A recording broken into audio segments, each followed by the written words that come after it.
Testing. I hope you guys can hear me. I hope everybody's doing good today. You guys get to be at home, which is nice. I'm up here at school, which is not as nice, but that's all right. We're going to make the best of it. I hope you guys had a good weekend. I hope everybody's feeling healthy. You and your family are all, staying coronavirus free and everything. If you're traveling, I hope you travel safely. I'm going to go ahead and get started just to kind of run through what we're going to talk about. First, we're going to go over the study questions from the imperialism test, right? So those are some questions that you've already seen before, but you will see 5 of those progressivism tests. So we're going to go over those today, make sure you have the right answers and sort of figure out why the right answer is the right answer. So we're going to do the study questions first, and then I'm going to introduce just a little bit of World War I. You do have a progressivism test coming up after the break. So, we're just going to briefly kind of introduce World War I so that we don't get behind, but just know that you kind of need to focus on progressivism for the rest of the break, do a little bit of studying. But we'll go ahead and get started. I'm going to share my screen so that we can sort of follow along with these documents. So I'm sharing my screen.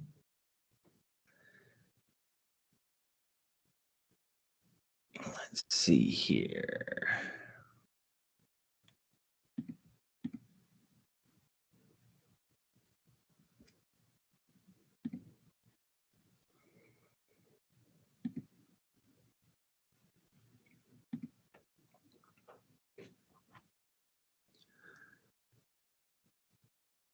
Okay, I think you guys should be able to see my screen.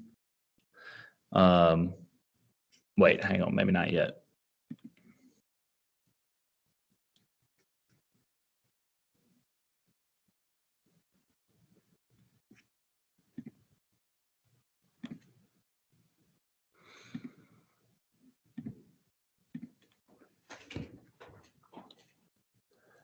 Okay, all right. I think you guys should be able to see my screen. So you should be able to see these questions. Hopefully you can. If not, they're posted on Canvas, so you can just kind of look at them and follow along together.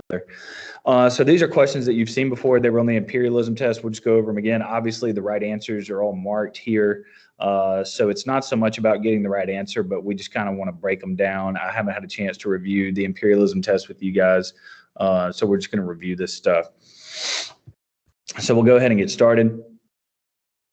It says, as a result of the Spanish-American War, which constitutional dilemma confronted the United States government? The answer is D. Should people in former Spanish colonies be granted citizenship? Obviously, that was a big deal for America during the Revolution. Who do we grant citizenship to? If we're going to take over their country, are they going to be slaves, or are they going to be subjects, or are they going to just be regular U.S. citizens? How do we deal with Guam, and how do we deal with Hawaii, and how do we deal with Cuba and Puerto Rico? And as you know, each one of those places ended up being different, but that was sort of the big question that we had to answer. Do we grant them citizenship or not? We never talked about quartering any troops or anything. We didn't talk about imports, and we didn't talk about military trials. So this one's pretty straightforward. So D is the correct answer. Which statement presents a justification of American imperialism during the late 19th century? Obviously, imperialists wanted to take over, and so they had several reasons why they would want to.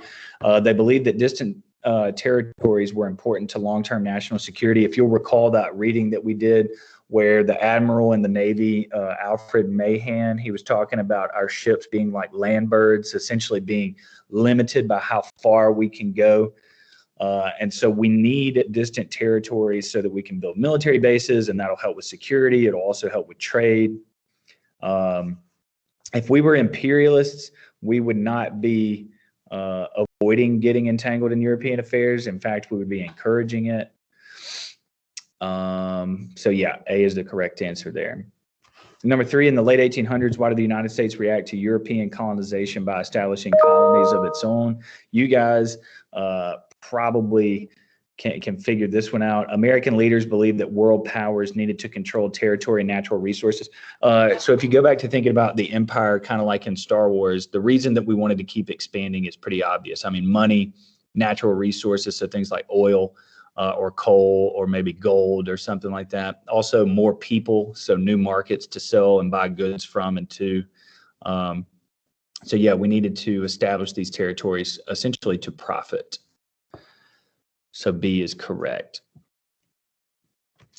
In 1897, artist Frederick Remington wired, which means telegraphed, William Randolph Hearst, who owned a newspaper in the U.S. at the time, that all was quiet in Cuba. Hearst reportedly sent the following reply: "Please remain. You furnish the pictures and I'll furnish the war." If you guys will think back to yellow journalism, that's kind of the let's see, how would you describe yellow journalism? It's exaggerated journalism, and specifically here, they were exaggerating the events in Cuba because they wanted the United States to get involved in the war. So yellow journalism was pretty crucial in influencing American opinion. So it says, what does this story indicate about the role of U.S. newspapers at the time? Remember, there was no TV. People got their news about what was going on between Spain and America from the newspapers. If the newspapers are very exasperated and they're being just overly aggressive about getting involved in the war, that's going to affect people's opinion as well. So D, they were important in influencing government policy. Number 5, according to imperialists, which of these would have been economic justification for the expansion of the United States? So how monetarily would we justify this? Well, the nation's manufacturers needed raw materials, that's your natural resources, and new markets, that's your new groups of people for the nation's goods. So we need stuff to be able to turn into things that we can export to be bought. That's where we need the raw materials. And then, you know, when we make these things, we need people to buy them, not just Americans, because we have a surplus of goods. So we have new markets that we sell it to. C is correct. Flowchart identifies some characteristics of the United States in the late 1800s. We industrialized. We had a surplus of goods. We searched for new overseas markets. We need naval bases where our ships can stop and they can refuel. Which phrase completes the chart? We acquire new territories to put those bases for refueling, places like Hawaii or Guam or Puerto Rico.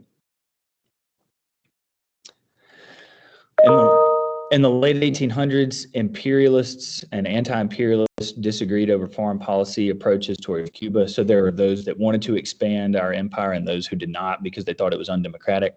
Anti-imperialists argued that the U.S. should be a model for free and self-governing nations. Think back to our Constitution and the revolution against Great Britain, and should honor Cuban independence. Imperialists supported the Platt Amendment, which gave the U.S. authority to intervene in Cuban affairs. Why did the perspective of the imperialists prevail?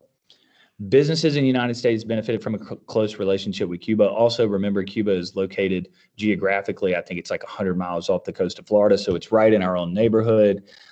We didn't want any more revolutions going on because we had sugar plantations down there, various other American business interests. So we wanted to make sure we were closely tied to Cuba, at least for a while. That's number 7. Let me pull up this other study sheet. Moving along here. Y'all have seen this cartoon. That's Teddy Roosevelt right there. If you can't see it, this says Caribbean Sea, and then he's got all of his ships. Think back to the Great White Fleet. This cartoon is referring to the American foreign policy of, remember, he always says, speak softly but carry a big stick. Building a strong military in order to expand U.S. influence. So all the countries that see us with our new Navy, they sort of know not to misbehave. Otherwise, they'll have to deal with us from a military standpoint. So C is the correct answer. During the Spanish-American War, the Anti-Imperialist League was founded to oppose our expansion. This is from their platform. We earnestly condemn the policy of the present national administration in the Philippines. It seeks to extinguish the spirit of 1776. The spirit of 1776, obviously, that's the year of the revolution. So they're talking about the democratic spirit, the spirit of revolution that we have because we were being taxed without representation in England. They're comparing the early American colonies to the Philippines here. We deplore the sacrifice of our soldiers and sailors whose bravery deserves admiration even in an unjust war. We protest against the extension of American sovereignty by Spanish methods. How would a supporter of imperialism respond to this? Annexing the Philippines will advance the interests of the United States. That's just pure and simple. Imperialists don't care about the Philippines. They care about American interests. This is an excerpt from a speech by Senator Platt, October 1899, so right around the time of the Spanish-American War. After the Spanish-American War, when the stars and stripes float over the courthouses and schoolhouses of the Philippines, they will not signify tyranny, but they will signify justice, security, and the rights of man. Our flag floating there will symbolize liberty, regulated and governed by law, and the largest measure of self-government consistent with the welfare of its people. Which statement explains why Senator Platt's justification of the Philippine occupation helped the imperialists prevail? He's essentially saying that if America takes them over, they will be more democratic because they were taken over by America. C, imperialists claim United States rule would result in expansion of democracy. Obviously, that's an oxymoron. That's not true, but that's what they said anyways at the time. So if America comes and takes you over, you are more democratic because you would be under American rule. Number 11, the diagram describes some events in the late 1800s. European powers established spheres of influence in China, giving them control of trade with the Chinese. The United States advocated the open door policy, which is where everybody be allowed to trade with China. And what happens, let's finish the diagram. B, the United States used military force to protect business investment, something that we will do for the next 2 or 3 decades specifically. And the reason that other countries went along with this, again, is because the United States had just defeated Spain. So we had defeated Great Britain and Spain in the span of about 120 years, and we were kind of the world power at this time period. So those are the study questions. Make sure that you study. 5 of those are going to be on your progressivism test, so you'll want to make sure you know those. That should be 10 easy points for you. This is just a picture of the Chapter 11 cover sheet. So you'll obviously be getting a hard copy of one of these when you come back. Now we're going to move on to World War I. World War I is 1914 to 1918, and it's going to be the first real world war, and we'll talk more about why that is. But I'm going to go ahead and move on to the first set of notes here.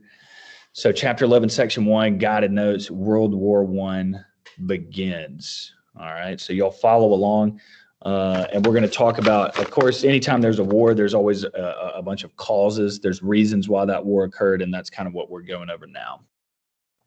So starting up here with number 1, nationalism. How did the following help to ignite the war in Europe? Nationalism, there's 2 bullet points here for nationalism. Nationalism is a strong devotion to one's country. Strong devotion to one's country. Second bullet point is it encouraged competition between nations. So nationalism is just sort of a more aggressive form of patriotism. Nationalism can be a good thing or it can be a bad thing depending on what it leads you to do and how it leads you to behave.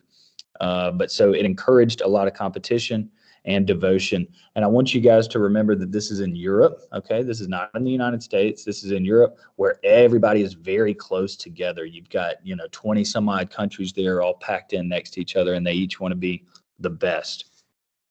Also, if you feel like I'm going too fast, feel free to rewind it or pause it as you're writing. I'm just going to keep on going since you do have that function to pause me that you can't do in class. Second is imperialism. It encouraged competition among imperialist nations to gain territory. So again, everybody wants to have more territory, more land, more markets, more wealth, more natural resources. So imperialism is a big cause. Militarism, as you might expect, you can probably guess what militarism is. It is just a buildup of your military. So 2 bullet points here. Military buildup. And then the second, what is began an arms race between nations.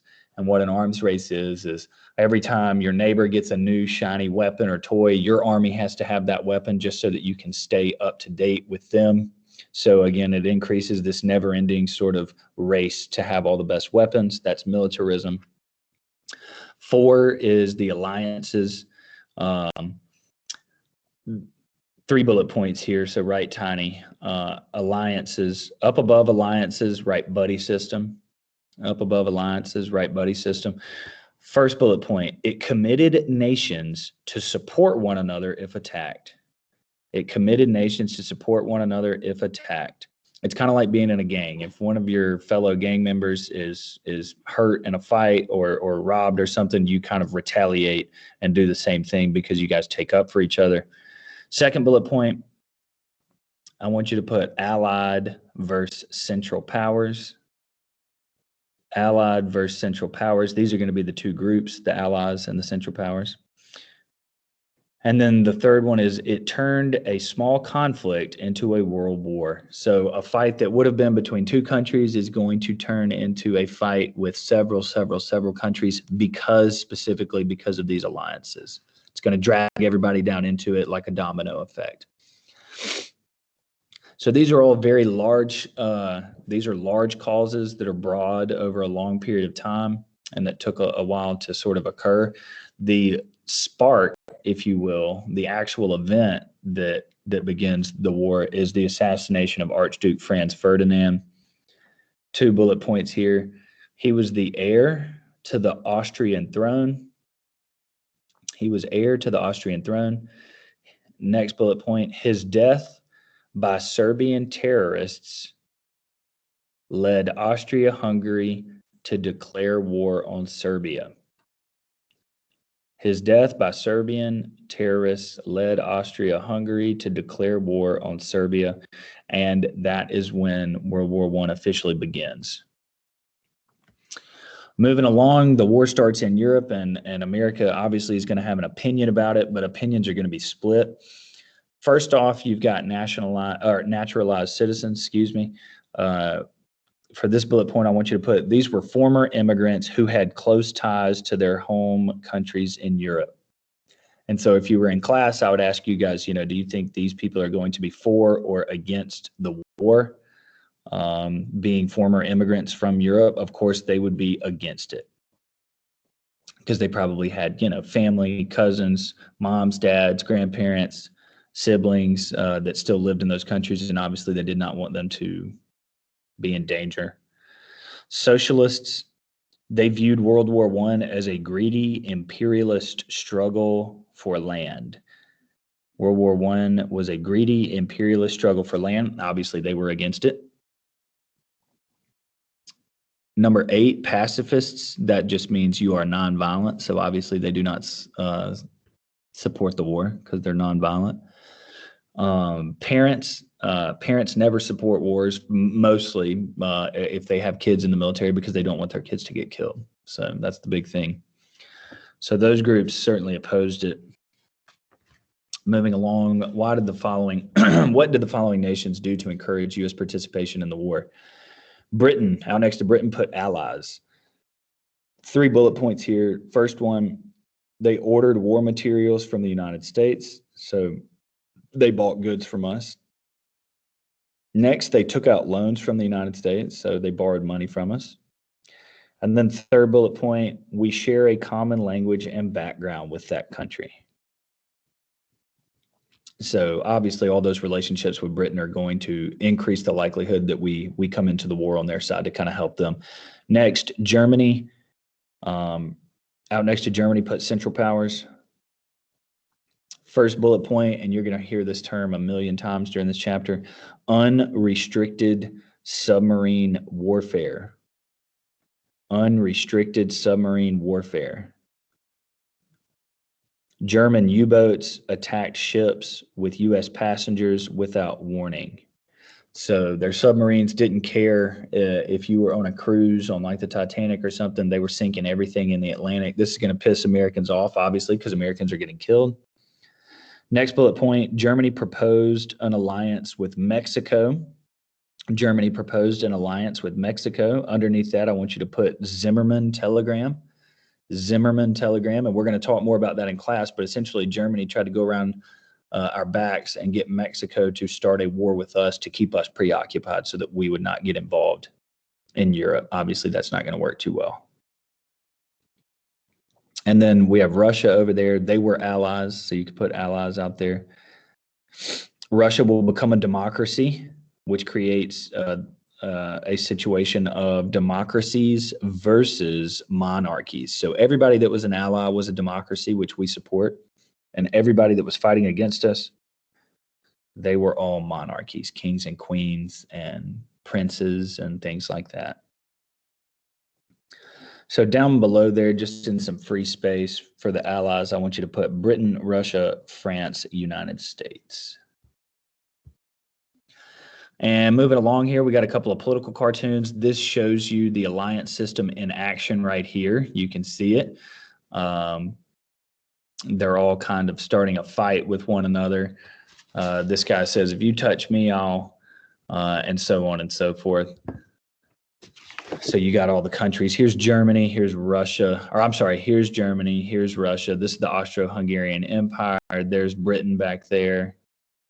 Or I'm sorry, there's, I believe that is, let's see, that is France, and there's Britain right there. So you got Serbia, Austria, Hungary, Russia, Germany, France, and Britain.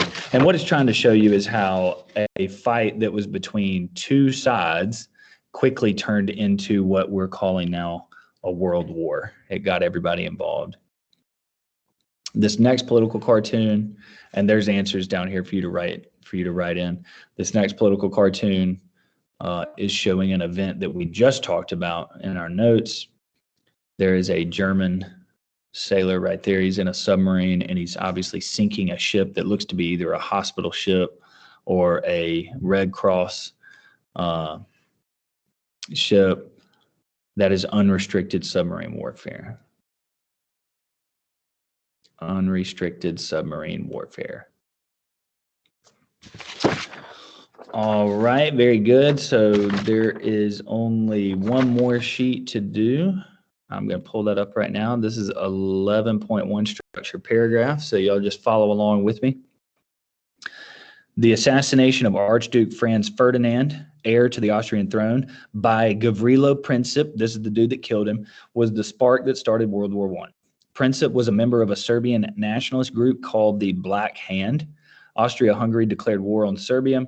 This could have been a small war. However, an alliance system was in place that will pull one nation after another into this escalating conflict. The United States, on the other side of the Atlantic Ocean, will remain neutral.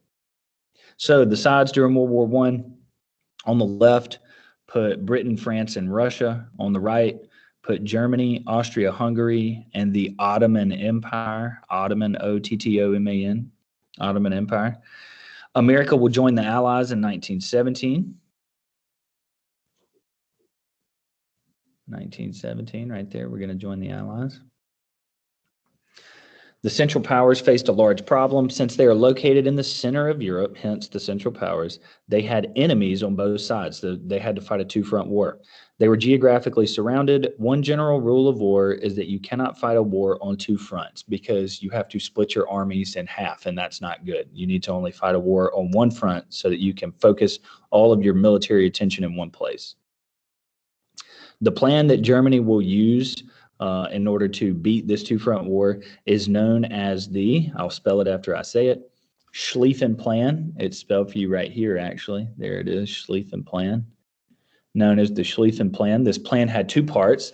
First, they would put just enough troops at the Russian border to keep Russia from invading, okay?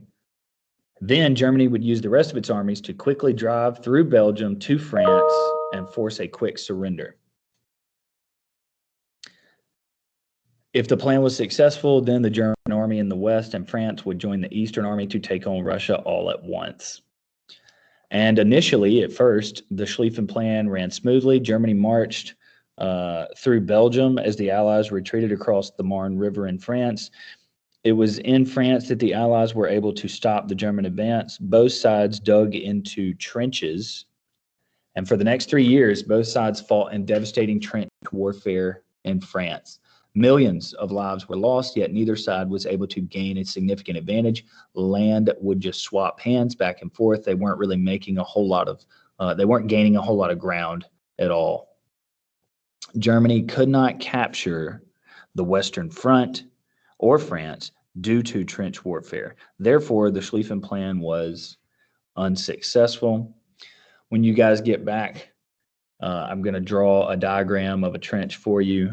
The FL means front line, the S means support, and the R means reserve. And I'm going to draw a little diagram right here, but we won't do that right now. So the war hits home in America. America had been wrestling with the idea of whether or not we should join. America at first was actually upset with Britain for imposing a blockade on German ports of all supplies, including food. Why is that? Well, that's because Germany bought a lot of stuff from us. So when they imposed a blockade, we stopped making money. The blockade prevented American ships from carrying goods to Germany. The U.S. refused to challenge Britain's blockade because we didn't want to go to war over it. Because of the British blockade, Germany will have trouble importing food, and a severe famine will hit the nation. Out next to nation, I want you to put 750,000 Germans will starve. 750,000 Germans will starve, and I want you to think about how that would make you feel. That is a lot of people. Just remember that we're talking about this right now because this is going to have very serious implications for World War II. Germany will retaliate against Britain with a blockade of their own. Since Germany could not compete with Britain's navy, Germany will use U-boats, just submarines, that's all they are, from Unterseeboot, which is the German word for submarine. Any boat around British waters would be sunk, including American ships, and this is going to anger Americans very much. One of the worst disasters came on May the 7th, 1915, when a German U-boat sank the large British liner, which means ship, the Lusitania. Lusitania is Lusitania, Lusitania. Nearly 1,200 passengers died, including 128 Americans. When the U.S. protested, Germany said they would stop sinking passenger ships if the U.S. could convince Britain to lift its blockade against food. If not, Germany would continue with unrestricted submarine warfare. During this time, Woodrow Wilson was barely reelected in 1916. Remember, Democrat Woodrow Wilson had beat Teddy Roosevelt and Taft in the 1912 election. He barely wins re-election in 1916. His whole campaign was focused on staying out of World War I. People didn't want to go to war. They just didn't want it. So America joins the war. But unfortunately, when Americans are being killed, it's hard for us to sit around and do nothing. Germany announced that they would resume unrestricted submarine warfare. So in 1917, President Wilson was devastated to hear this because he knew that we were going to have to go to war. Still, Woodrow Wilson held back, saying he would wait for overt acts, O-V-E-R-T, overt acts, which just means very clear acts of aggression and violence against Americans before the United States would declare war. This was to ensure that we were in the right on fighting this war, meaning we weren't doing this for the wrong reasons. We were justified in our actions. So what are some overt acts that are going to occur? A telegram was sent from the German Foreign Minister, Arthur Zimmermann. This is that Zimmermann telegram I was telling you about, to the German ambassador in Mexico, proposing an alliance between Germany and Mexico against the United States. This Zimmermann note was intercepted, and the U.S. learned of the plot and obviously were furious. Number two, 4 unarmed American merchant ships were sunk by German U-boats. And then lastly, Russia, one of our allies, had a revolution in which a democratic government took over. This now meant that all the allies were democracies, and we were fighting against monarchies. We must make the world safe for democracy, is famously what Woodrow Wilson said. So in April of 1917, America officially joins the Allies in World War I. When you guys come back, I'm going to go back over these 2 sheets with you because there's a few just extra points that I want to make about this. I'm going to describe more so what was going on in Europe at the time and how these alliances and the nationalism really brings about this conflict that should have been regional, but instead it stretches out and affects a lot of the world's population.